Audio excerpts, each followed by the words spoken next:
സംസ്ഥാനത്ത് അനാസ്ഥയുടെ തെളിവായി ഒരു സ്കൂൾ കൂടി. തിരുവനന്തപുരത്തെ ഗവൺമെന്റ് മൂലക്കര LP സ്കൂളിന്റെ മേൽക്കൂര കയർ കൊണ്ട് കെട്ടിവെച്ച നിലയിലാണ്. സ്കൂളിൽ അപകടകരമായി നിൽക്കുന്ന മരവും ഇടിഞ്ഞു വീഴാറായ മതിലുമുണ്ട്.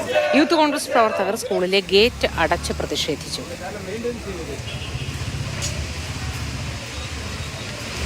അനന്തകൃഷ്ണൻ വിവരങ്ങളുമായി ചേർന്നു. അനന്തൻ, നിരവധി സംഭവങ്ങൾ മാതൃഭൂമി ന്യൂസ് തന്നെ ഇത്തരത്തിൽ കാട്ടിക്കൊടുക്കുകയുണ്ടായി. എന്നിട്ട് ഇന്നു മാത്രമാണ് വിദ്യാഭ്യാസ മന്ത്രി ഇത്തരത്തിൽ ഒരു സുരക്ഷാ ഓഡിറ്റ് നടത്തണം എന്ന് പറയുന്നത്. ഇനിയും എത്ര കെട്ടിടങ്ങൾ ഇത്തരത്തിലുണ്ടാവും? മോത്തി, തേവലക്കര സ്കൂളിൽ നടന്ന അപകടം, അതിന് പിന്നാലെ ആലപ്പുഴയിൽ ഒക്കെ സ്കൂൾ കെട്ടിടങ്ങളും മതിലുകളും ഒക്കെ തകർന്നു വീഴുന്നു. അതിന് പിന്നാലെയാണ് തിരുവനന്തപുരത്ത് നിന്ന് ഒരു സ്കൂളിൻ്റെ ദയനീയ കാഴ്ച കൂടി പുറത്തു വരുന്നത്. കോട്ടുകൽ ഗ്രാമപഞ്ചായത്തിലെ മൂലക്കര LP സ്കൂളിൻ്റെ ദൃശ്യങ്ങളാണ് ഈ കാണുന്നത്. ഈ സ്കൂളിൻ്റെ അവസ്ഥയെന്ന് പറഞ്ഞാൽ പരിതാപകരമാണ്. കാരണം ഷീറ്റിട്ട കെട്ടിടമാണ്. ആ ഷീറ്റ് മിക്കതും ഈ അടുത്ത സമയത്തുണ്ടായ കാറ്റിലും മഴയിലും ഒക്കെ തകർന്ന അവസ്ഥയിലാണ്.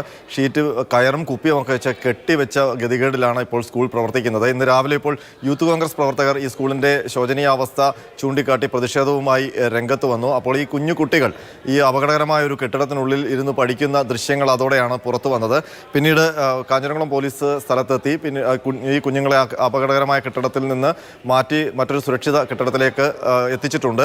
അവിടെ റോഡ് ഉപരോധിച്ചുകൊണ്ട് യൂത്ത് കോൺഗ്രസ് പ്രതിഷേധിക്കുകയും ചെയ്തു. ഏതായാലും ആ സ്കൂൾ കെട്ടിടത്തിൻ്റെ ദൃശ്യങ്ങൾ കണ്ടാൽ തന്നെ അറിയാം, ഈ തകര ഷീറ്റുകളെല്ലാം ദ്രവിച്ച് തുരുമ്പെടുത്ത അവസ്ഥയിൽ. മാത്രമല്ല, കഴിഞ്ഞ ദിവസം കാറ്റത്ത് മരം ഒടിഞ്ഞു വീണ് ആ ഷീറ്റിൻ്റെ കുറച്ച് ഭാഗങ്ങൾ പൊളിയുകയും ചെയ്തു.